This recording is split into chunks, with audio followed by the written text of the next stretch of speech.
రాజీనామాల episode రక్తి కడుతోంది. హైదరాబాద్ లో తెలంగాణ కాంగ్రెస్ ఎమ్మెల్యేలు రాజీనామా లేఖలతో అసెంబ్లీకి క్యూ కడుతుంటే ఢిల్లీలోనూ రాజీనామా లేఖలతో స్పీకర్ ను కలిసేందుకు సిద్ధమయ్యారు తెలంగాణ కాంగ్రెస్ ఎంపీలు.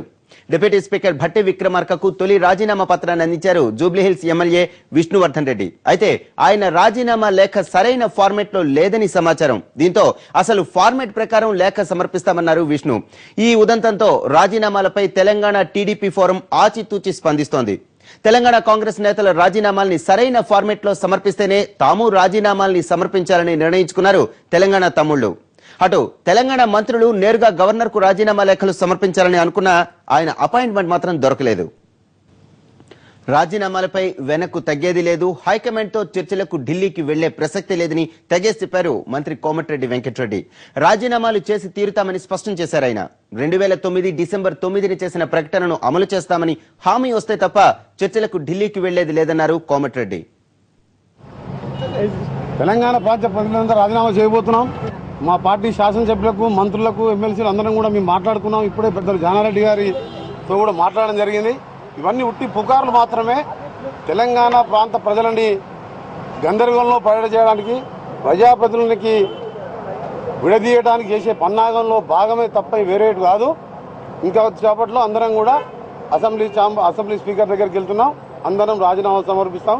ఎలాంటి టూర్లు లేవు. ఇప్పుడే జానారెడ్డి గారి ఇంట్లోనే మాట్లాడుతున్నాం. ఇప్పుడే వారితో చర్చించడం జరిగింది. రాజీనామాల తర్వాత వాళ్ళు ఢిల్లీకి వెళ్ళి క్లియర్గా మేము 2009 డిసెంబర్ 9కి సంబంధించిన స్టేట్మెంట్ కంటిన్యూషన్గా తెలంగాణ రాష్ట్ర ప్రక్రియ ప్రారంభిస్తున్నామని చెప్తేనే ఢిల్లీకి వెళ్తాం తప్ప మేము గతంలోనే చెప్పడం జరిగింది. ఇక ముందు ఢిల్లీకి వెళ్లే ప్రసక్తి లేదు. మొన్నటి ట్రిప్పే లాస్ట్ ట్రిప్ అని చెప్పాము. ఈ రోజు కూడా మీరు రాజీనామా చేయకుండా ఇంకా పదవులు అడ్డుపెట్టుకుంటే దీనికి అర్థం లేదు.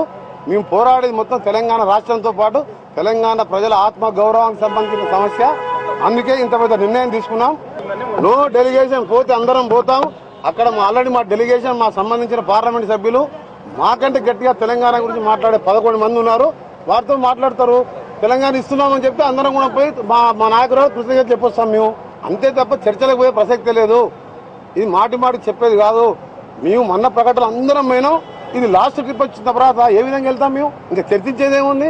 డిసెంబర్ 9కి సంబంధించి తెలంగాణ అనౌన్స్ చేయమంటున్నాం. మేము వేరేది కోరుతలేం, కొత్త రాష్ట్రానికి కోరుతలేము. మొన్న అనౌన్స్ చేసిన రాష్ట్రమే 1956 వరకు ఉన్న సపరేట్ తెలంగాణ రాష్ట్రమే అది.